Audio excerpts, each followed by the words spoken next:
নমস্কার, আমি অদিতি। আজ চলে এসেছি আবার একটা নতুন ভিডিও নিয়ে। আজ বানাচ্ছি সম্পূর্ণ নিরামিষ মোমো। চলো দেখে নিই তাহলে।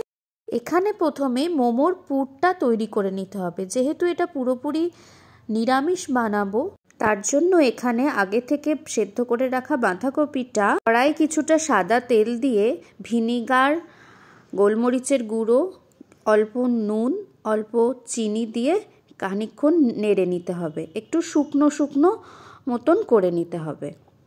চাইলে এখানে বাঁধাকপির সাথে গাজর বা শীতের অন্যান্য কিছু সবজিও অ্যাড করা যেতে পারে। কিছুক্ষণ নাড়াচাড়া করার পর এরকম একটা শুকনো শুকনো মোমোর পুর তৈরি হয়ে যাবে। এখানে মোমোর জন্য ময়দাটা মেখে নিয়েছি এবং সেটা থেকে কিছু লেচিও কেটে নিয়েছি। লেচিগুলো একটু ছোট ছোট সাইজে কেটে নিতে হবে। এবার প্রত্যেকটা লেচি লুচির মতন করে বেলে নিতে হবে।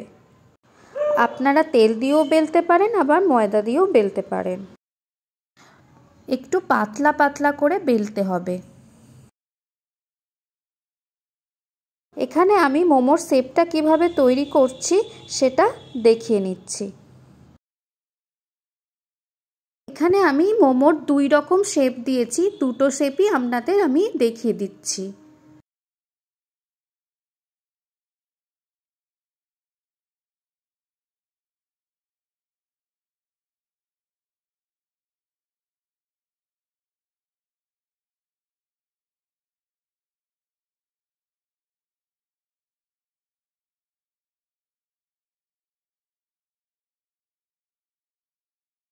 এবার মোমো মেকারে জল দিয়ে গ্যাসে চাপিয়ে দিয়েছি।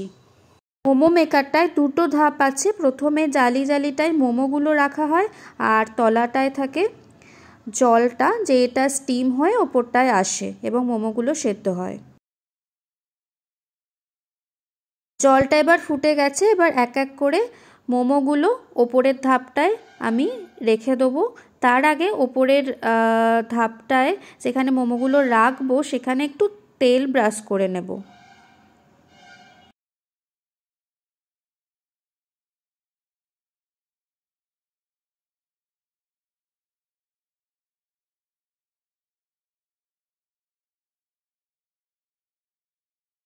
মোমোগুলো রাখা হয়ে গেছে, এবার ঢাকা দিয়ে দিলাম। এবার সেদ্ধ হোক মোমোগুলো, কিছুক্ষণ সময় লাগবে সেদ্ধ হতে।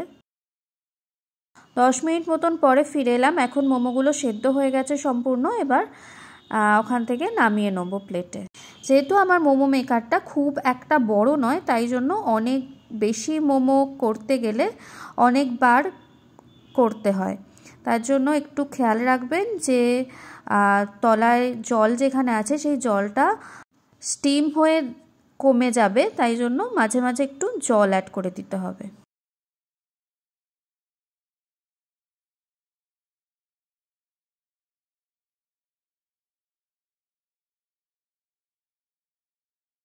এখন আমার এই নিরামিষ মোমো সম্পূর্ণ রেডি, প্লেটে সার্ভ হয়ে গেছে।